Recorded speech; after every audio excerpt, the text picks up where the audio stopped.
Hello everyone, welcome back to my channel. और आज का दिन है सैटरडे का और अभी की आज की छुट्टी है। की भी पेरेंट्स मीटिंग थी तो उसकी भी छुट्टी जैसी ही है। किट्टू के एग्ज़ाम चल रहे हैं तो वो गई है एग्ज़ाम देने के लिए। और आज बारिश भी बहुत अच्छी वाली हो रही है, लेकिन किट्टू का एग्ज़ाम था तो समझ नहीं आ रहा था कि छुट्टी होगी या नहीं होगी। उस वजह से वो तो गई है आज स्कूल, क्योंकि यहाँ से आसपास में जो भी थोड़े से बच्चे जाते हैं, 4-5 बच्चे जाते हैं, तो सब ने मिलकर सॉरी, आवाज़ ख़राब हो गई है मेरी। पानी में कल भीग गई थी मैं, जिसकी वजह से गला थोड़ा-सा ख़राब हो गया है। तो जी हाँ, किट्टू गई है। जो न उन लोगों ने मिल के ना ऑटो कर लिया था, तो ऑटो से गई है, क्योंकि साइकिल से जाते हैं वैसे तो ये बच्चे तो भीग जाते, उस वजह से ऑटो कर लिया था। तो वही ऑटो वापस में भी उधर से उनको लेता हुआ आएगा। तो आज बनाने वाली हूँ मैं कढ़ी, क्योंकि आज मेरे पास टाइम ज़्यादा है। और कल दीदी के घर से मठा आया था, तो मठे के आलू मुझे नहीं बनाने थे, क्योंकि अभी 2-3 दिन पहले ही मैंने बनाए थे। तो आज टाइम भी था, क्योंकि कढ़ी में टाइम ज़्यादा लगता है, तो आज कढ़ी बना लेते हैं। बच्चे भी अच्छे से खा लेते हैं कढ़ी, क्योंकि पोहे वाली कढ़ी खा लेते हैं ये लोग। बाकी और कोई चीज़ डाल दो उसमें तो इतने अच्छे से नहीं खाते। तो आज मेरे पास टाइम था, तो जी मैंने थोड़ा-सा बेसन लिया था, बेसन में पानी और थोड़ा-सा बेकिंग पाउडर मिलाया था मैंने। बहुत मतलब चुटकी, सिर्फ़ 1 चुटकी लिया था, जिससे क्या होता है कि जो पोहे बनाते हैं हम, वो बहुत ज़्यादा स्पंजी बनते हैं और काफ़ी फूल जाते हैं। और ये देखिए, मैंने ना बेसन थोड़ा-सा, मुझे ऐसे लग रहा था इतने ज़्यादा नहीं फूलेंगे, लेकिन मैंने बहुत अच्छे से फेंट लिया था उसको हाथ से। तो पोहे बड़े थोड़ा-थोड़ा सा मैंने बेसन डाला था, लेकिन वो बहुत ज़्यादा फूल गए। ये देखिए, मैं दिखा रही हूँ आपको, शायद आपको दिख भी रहे होंगे, क्योंकि ये काफ़ी बड़े-बड़े हो गए हैं। तो फिर अब कढ़ी में तो इनको हम तोड़-तोड़ के ही डालेंगे। लेकिन ये पोहे पता है कब फूल जाते हैं, क्योंकि ठोस वाले जो पोहे बनते हैं वो कढ़ी में डालो तो वो खाने में उतने ज़्यादा अच्छे नहीं लगते। लेकिन बहुत सॉफ्ट-सॉफ्ट जो पोहे होते हैं वो बहुत अच्छे लगते हैं, क्योंकि उनके अंदर तक ना कढ़ी चली जाती है। और वो कैसे बनते हैं कि जैसे थोड़ा-सा हम पोहे बनाने के लिए जो भी बेसन लेते हैं, तो उसमें मैं बस थोड़ा-सा नमक डालती हूँ और कोई मसाले ऐड नहीं करती। तो बस थोड़ा-सा नमक डाला था मैंने, 1 चुटकी बेकिंग पाउडर डाल लिया था, या फिर जो खाने वाला सोडा होता है वो भी हो तो वो भी 1 चुटकी चलेगा। बाकी उसको ना मैंने हाथ से ही बहुत अच्छे से फेंट लिया था। स्पून वगैरह से फेंटो ना तो फिर इतने अच्छे से नहीं फेंट पाते हैं, क्योंकि वही चीज़ है कि ये वाली चीज़ है ना, मम्मियों से देखते आते हैं, हम उसी तरीके से बनाते हैं। तो मैं अपनी मम्मी को देखती थी कि वो उसी तरीके से, मेरे पास पता है थोड़ा-सा बेसन, मतलब थोड़े से पोहे बनाने हो या ज़्यादा बनाने हो, लेकिन है ना, मैं परात का ही, छोटी-सी परात का यूज़ करती हूँ। ये देखिए कितने ज़्यादा स्पंजी बने हैं, मैंने आपको दिखाए भी हैं।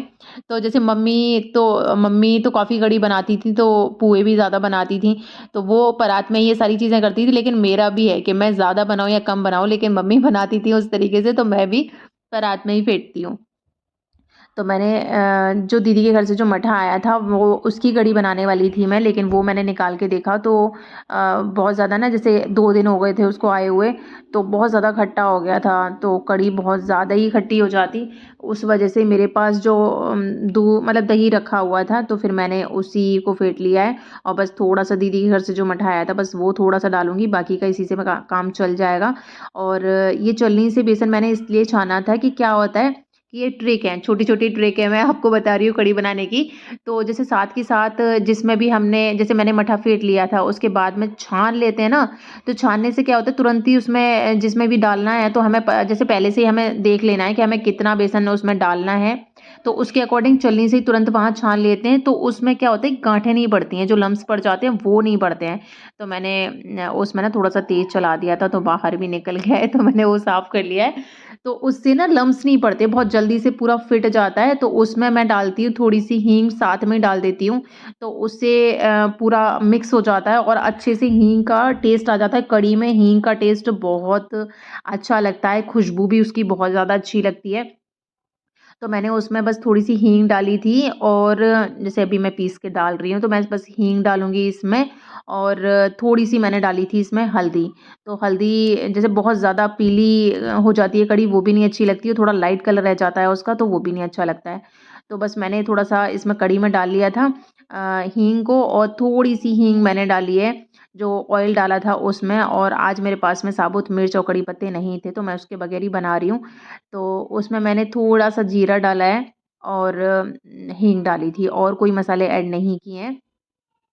अगर मेरे पास साबुत मिर्च और कड़ी पत्ते होते तो वो छौंक के टाइम पे मैं थोड़ा-सा डाल लेती हूँ, लेकिन आज मेरे पास नहीं थे तो कोई नहीं, ऐसे ही बनाते हैं हम क्योंकि हींग और हींग अच्छे से फिट जाती है और क्या होता है कि कड़ी में थोड़ा-सा टाइम ज़्यादा लगता है। तो इसको ना छौंकने के बाद में कंटिन्यू हमें चलानी तो होती ही है, वो तो सब जानते ही हैं क्योंकि फट जाती है फिर कड़ी। तो थोड़ा-सा बस उबाल आ जाएगा तो देखिए एक ट्रिक और है इसमें कि जैसे उबाल आने के बाद में कढ़ी बाहर निकलती है, कढ़ाई से बाहर निकलती है तो देखिए मेरी कढ़ाई ना बस थोड़ी-सी खाली रह गई है। तो कढ़ी इतना उबाल आके ना बाहर निकलेगी तो उसके लिए क्या करते हैं कि छोटी-सी ना कोई कटोरी हो हमारे पास में या हलवा प्लेट जो छोटी-सी होती है, मेरे पास छोटी-सी हलवा प्लेट है, तो थोड़ा-सा उबाल जैसे ही आ जाता है तो मैं उसमें उसको डाल देती हूँ। तो उससे क्या होता है कि ना हमारी जो कढ़ी होती है वहीं की वहीं उबाल उसमें आता रहता है लेकिन बाहर जो झाग टाइप से बन के बाहर निकलती है वो चीज़ नहीं निकलती। तो अभी तो मैं इसको कंटिन्यू चला रही हूँ क्योंकि जब तक इसमें थोड़ा-सा उबाल जैसे बुलबुले जो आने लग जाते हैं उसके बाद में अगर हम इसको चलाना बंद भी कर देंगे तो कढ़ी नहीं फटती है। तो बस थोड़ा-सा जैसे उसमें इसमें उबाल आ जाएगा और मेरे पुए भी इतने ज़्यादा सॉफ्ट बने हैं कि मैं उसको जब बिल्कुल फाइनल वाला जो उबाल आ रहा होगा उस टाइम पर मैं डालूँगी क्योंकि पहले डाल दूँगी तो फिर पुए भी मेरे घुल जाएँगे क्योंकि वो बने ही इतने ज़्यादा सॉफ्ट हैं। तो उनको सबसे लास्ट में मैं उसमें कढ़ी में डालूँगी जिससे कि 5-7 मिनट तो उसके बाद भी क्योंकि कढ़ी बनाने में पूरा पौने घंटा 1 घंटा तो मेरा लग ही जाता है। क्योंकि कढ़ी में जब तक ऊपर खौलने के बाद में जैसे बहुत ज़्यादा कम मतलब बहुत कम गैस करके उसको मैं उबालने के लिए छोड़ देती हूँ और ऊपर ना हल्की-हल्की जैसे मलाई टाइप से पड़ने लग जाती है कढ़ी में और चिकनी-चिकनी सी ऊपर कढ़ी हो जाती है तब जाके वो कढ़ी अच्छे से पक पाती है क्योंकि जब तक है ना बहुत अच्छे से वो कढ़ी नहीं पकती तो फिर बेसन-बेसन जैसा लगता है, तो वो खाने में इतना टेस्टी नहीं लगती और बच्चे मेरे खाते भी नहीं हैं। तो कढ़ी को मैं बहुत ज़्यादा टाइम देती हूँ, जिस दिन मेरे पास खूब अच्छे से टाइम होता है, मैं उसी दिन कढ़ी बनाती हूँ, उससे पहले नहीं बनाती। तो अभी कढ़ी में उबाल आ चुका है, तो जब तक कढ़ी में उबाल आ रहा है, तब तक मैं आटा लगा के रख देती हूँ और आरू और अभी चले गए हैं थोड़ा-सा कहीं कुछ काम था उनको उनको कुछ काम था, तो वो जा रहे थे, तो आरू भी पेरेंट्स मीटिंग में गया था तो वहाँ से तैयार होके बैठा हुआ था तो वो भी उनके साथ में चला गया है कि मैं घर पर ही डैडी बैठा हुआ क्या करूँगा तो मैंने कहा चलो ठीक है ले जाओ। अभी वो लोग जब तक आ रहे हैं तब तक मैंने कढ़ी बना दी है और आज मैं नहा नहीं पाई थी क्योंकि नहाने में थोड़ा-सा लेट हो गया था सुबह और लेट क्या हो गया था एक्चुअली बारिश हो रही है तो टंकी का पानी बहुत ज़्यादा ठंडा हो गया है और गीज़र अभी मेरा स्टार्ट नहीं हुआ है क्योंकि अभी थोड़ा-सा ज़्यादा टाइम हो गया है मेरे गीज़र को तो वो सर्विस माँगता है।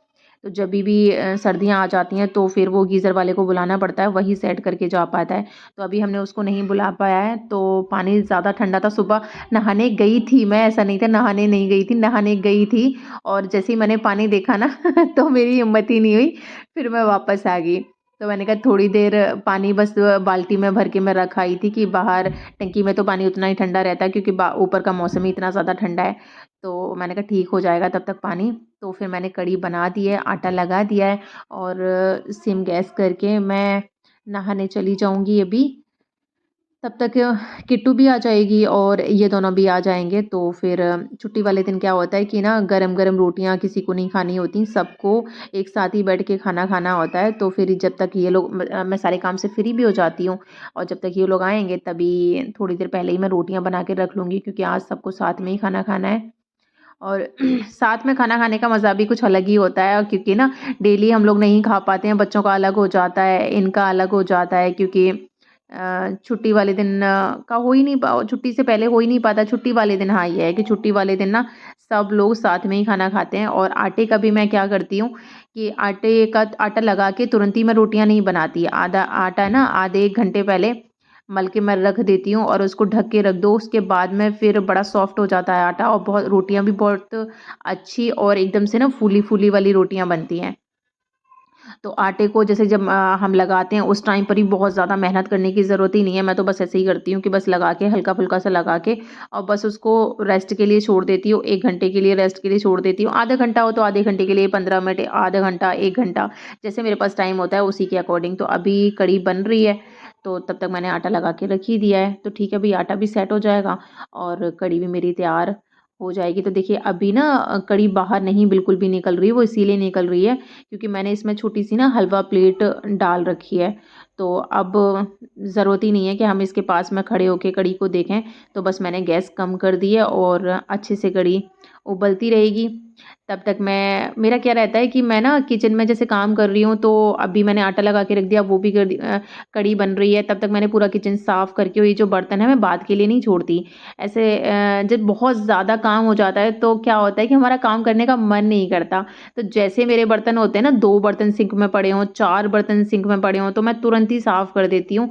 और काँच के बर्तन जो भी होते हैं उस टाइम पे, तो सबसे पहले मैं काँच के ही बर्तन साफ़ करके हटा देती हूँ, क्योंकि कप वगैरह का क्या रहता है कि उनकी डंडी टूटने का, थोड़ा-सा हैंडल वाला जो एरिया होता है वो टूटने-टाटने का डर रहता है।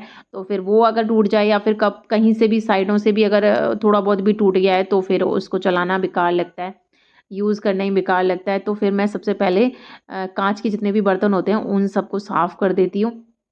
और आप ना विश्वास नहीं करोगे, मेरी 3 कप मेरी शादी के भी चल रहे हैं, जिनको मेरा फेंकने का बिल्कुल मन नहीं करता। हाँ, बस ऐसे ही रखे हुए हैं मैंने, यूज़ नहीं करती हूँ मैं उनका, लेकिन बस तब मेरे बच्चे छोटे थे तो बस उनकी वजह से टूट गए थे कप, नहीं तो मेरे कप टूटते ही नहीं है, सालों-साल चलते हैं। मेरा बस मन भर जाता है तो मैं उनको हटा देती हूँ, लेकिन टूटते कभी भी नहीं है, सिर्फ़ इस वजह से क्योंकि मैं बर्तनों में डालती भी नहीं हूँ। जैसे कप वगैरह होते हैं ना, तो किट्टू को भी समझा रखा है, तो जो काँच की जो भी बर्तन होते हैं वो सिंक में नहीं डालती। जैसे और बर्तन झूठे पड़े हुए हैं, तो लेकिन उनको, काँच वाले बर्तनों को सिंक में नहीं डालती है, वो साइड से रख जाती है। तो फिर मेरा रहता है कि सबसे पहले मैं उन्हीं को साफ़ कर देती हूँ।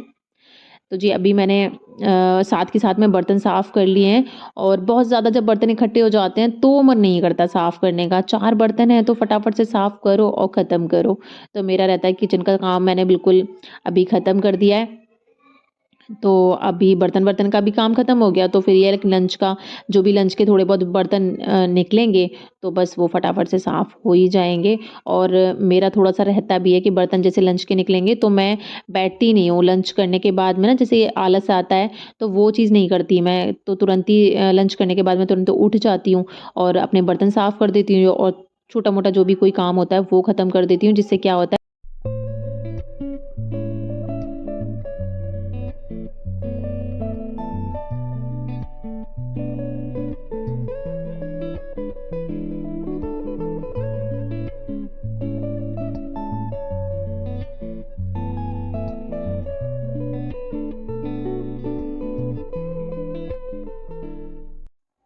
अभी मैं नहाकर आ गई हूँ, लेकिन आज बारिश हो रही है तो बार-बार ना बाहर से गीले पैर ले लेके ये लोग आ रहे हैं, तो फिर वापस थोड़ा-सा ऐसे नंगे पैर चलने में ना नीचे किस-किस किस-किस ऐसे करके कर रहा था।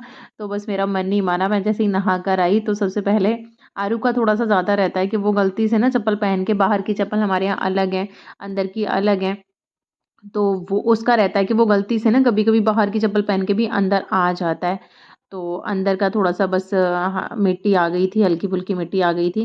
तो बस मैंने, वैसे तो मैं पोछा है ना बैठ के लगाती हूँ, इस तरीके से नहीं लगाती। और वो भी पोछा लगाने का मेरा रीज़न ये रहता है कि मैं ना ये सोच के नहीं लगाती कि पोछा लगा रही हूँ, मैं ये सोच के लगाती हूँ कि नीचे बैठ के कि मेरी एक तरीके से एक्सरसाइज़ हो रही है। तो वो दिमाग में रहता है, तो सुबह का पोछा मैं हमेशा ना ऐसे बैठकर ही लगाती हूँ। तो पूरे घर में बैठ के लगाने से पोछा काफ़ी ना वेट लॉस में हेल्प हो जाती है तो एक्सरसाइज़ हो जाती है वो। अभी मैंने बस वाइपर पे लगा के पोछा और बस एक बार पूरे में लगा दिया है, क्योंकि थोड़ा बहुत भी अगर मिट्टी सी होती है ना, नंगे पैर जैसे चलते हैं, तो मेरा रहता है कि मैं ना मोस्टली घर में चप्पल कम ही पहनती हूँ। तो अभी ये दोनों लोग आए ही नहीं हैं घर पर, तो मेरा पोछा भी फ्री हो चुका है। लेकिन अभी पहले से रोटियाँ क्या ही सेक के रखूँ मैं, तो फिर सोच रही हूँ थोड़ा-सा बस मैंने मशीन लगा देती हूँ मैं। वैसे तो बारिश हो रही है, तो वैसे कपड़े, सारे कपड़े मैं नहीं धोऊँगी, बस थोड़ा-सा जो ज़रूरत के कपड़े हैं, बस मैं उनको धो देती हूँ। वो भी आज धोने का इसलिए है क्योंकि मेरा ये टंकी, जो मैं बोल रही थी ना, आरओ का वेस्टेज जो पानी निकलता है, तो ये टंकी पूरा भर चुकी है, तो पानी बेकार में वेस्ट होगा। तो फिर मैं आज थोड़ा-सा जो ज़रूरत के कपड़े हैं बस वो मैं एक बार डाल आई हूँ। और देखिए मेरी कढ़ी बिल्कुल बन चुकी है। तो कढ़ी का भी रहता है कि बहुत ज़्यादा पतली भी कढ़ी बनती है, वो भी नहीं अच्छी लगती, और बहुत गाढ़ी हो जाती है तो वो भी नहीं अच्छी लगती। तो अभी मेरी कढ़ी बिल्कुल परफेक्ट बन गई है। तो मैं फटाफट से रोटियाँ सेक लेती हूँ, क्योंकि इनका कॉल आ ही गया है कि मैं बस थोड़ी बहुत देर में आने वाला हूँ। तो रोटियां बना के रखना, क्योंकि आते ही खाना खाऊंगा। तो उनका रहता है कि ऑफिस जाते हैं ना वो, तो सुबह नाश्ता करके जाते हैं, फिर दोपहर में खाना खा लेते हैं, फिर शाम के टाइम पे घर आके खाना खाते हैं। तो उनको टाइम पे मतलब हैबिट में है, आदत में पड़ा हुआ है उनको। अगर थोड़ा बहुत भी लेट इधर उधर हो जाए तो फिर सर में दर्द होने लग जाता है उनके उनके तो ये लोग आ गए हैं, तो वो अभी अभी बाहर बैठे हुए हैं। तो अभी जी मेरा खाना बन के रेडी हो चुका है और अभी हम लोग खाना खा लेते हैं। किट्टू अभी आ गई है, लेकिन वो चेंज कर रही है और बोल रही है कि अभी उसका खाना खाने का मतलब मन नहीं है, थोड़ी देर में खाएगी। तो फिर हम लोग खाना खा ले रहे हैं। आरू का तो बड़ा ड्रामे रहते हैं खाना खाने के, उसको तो ज़बरदस्ती खाना खिलाना ही होता है। अपनी खुशी से ना, अपने मन से कभी नहीं बोलता, आज तक कभी बोला ही नहीं है उसने कि मम्मा मुझे भूख लग रही है, मुझे खाना दे दो। उसको तो बस टाइम के अकॉर्डिंग देना पड़ता है खाना, कि भाई इतना टाइम हो गया है, तूने तब से कुछ खाया नहीं है, खाना खा ले। तो हमें ध्यान रखना है उसका। स्कूल जाता है तो ठीक है भाई, टाइम से खाना खाता ही है, कि लंच बॉक्स लेकर जाता है तो वो ख़त्म करके लेकर आता है। लेकिन जिस दिन घर पे होता है, छुट्टी होती है, उस दिन नहीं खाना चाहता। हाँ, दूध देते रहो उसको। जब भी खाना मतलब भूख लग रही है तो खाना नहीं मांगेगा, दूध माँगता है। क्या होता है कि उसको दूध में ना मेहनत नहीं करनी होती, बस फटाफट से ना 2 मिनट में ख़त्म कर देता है दूध। खाना खाने के लिए तो भाई बैठना भी है, उसको चबाना भी है, तो रहता ही है। पता नहीं बच्चों सब बच्चों के साथ में ये वाली चीज़ रहती ही है, मेरी इसके साथ में क्या ज़्यादातर, क्योंकि जब तक ये लोग बड़े नहीं हो जाते तब तक इनके ड्रामे रहते ही हैं। तो हम लोग खाना खा के ऊपर आ गए थे और अभी बज रहे हैं शाम के 4:30। तो देखिए मैं उनको बोल रही थी कि भाई ट्रे में ना बड़ा प्रॉपर लेकर आते हैं चाय वाय, नीचे से चाय बना के लेकर आए थे। तो मैंने उनको बोला है कि लड़की पसंद आ गई भई हमें। तो मैं मज़ाक में बोल रही थी और मैंने कल जो अपना लहंगा सिला था, तो वो थोड़ा-सा इनकम्प्लीट था, जिसको मैं अभी कंप्लीट कर ले रही हूँ, क्योंकि उसकी कल मैंने बेल्ट वग़ैरह नहीं लगाई थी। अभी जी मैंने अपना लहंगा कंप्लीट कर लिया है बिल्कुल। ये देखिए, बॉर्डर वॉर्डर सब कुछ सेट कर लिया। ऊपर बॉर्डर तो कल ही सेट हो गया था, लेकिन ऊपर का नहीं हो पाया था और मैंने साइडों से भी नहीं इसको सिला था। तो मैंने इसको ना अपने कमर के अकॉर्डिंग, थोड़ा-सा लूज़ है मेरे, लेकिन कोई नहीं, वो तो लास्टिक वगैरह हम डालेंगे उसमें तो उससे सेट हो जाएगा। और देखिए मैंने लगा के भी आपको दिखा दिया है कि कैसा लग रहा है, प्लीज़ बताना मुझे ज़रूर। बाकी जी आज अभी पौने 10 बजे का टाइम है, लेकिन इस टाइम पे मुझे कपड़े वॉश करने पड़ गए हैं। वो इसलिए कि मैंने सोचा था कि कल की भी छुट्टी है, तो संडे को धुल जाएंगे कपड़े। लेकिन कल मुझे जाना, मतलब कहीं जाना है। मेरी दीदी का फ़ोन आ गया है, तो माता वैष्णो देवी का मंदिर है यहीं पास में, तो कल मुझे वहाँ जाना है। फिर वहाँ का पता नहीं कितने टाइम वहाँ से लौट कर आ पाएंगे। तो फिर मैंने अभी कपड़े वॉश कर दिए हैं, और सुखाने तो हमें वैसे भी पंखे में ही थे, क्योंकि बारिश हो रही है इतनी तेज़, तो धूप तो निकलने वाली है नहीं। तो फिर मैंने रात को ही कपड़े धो के डाल दिए हैं, जिससे कि अभी रात को फ़ैन चला दूँगी तो साफ़ हो जाएँगे। और कल दिन में मेरा कभी भी लौटने का हो, लेकिन इनको प्रेस व्रेस करने हैं कपड़े, तो वो अपना प्रेस कर लेंगे। बाकी जी इतना था आज के व्लॉग में। तो आई होप आपको मेरा आज का व्लॉग अच्छा लगा होगा। अच्छा लगा हो तो प्लीज़ लाइक शेयर कमेंट ज़रूर करिएगा। बाकी जो नए हो मेरे चैनल पर, वो प्लीज़ मेरे चैनल को सब्सक्राइब कर लीजिएगा। मिलते हैं फिर नेक्स्ट व्लॉग में। Bye bye.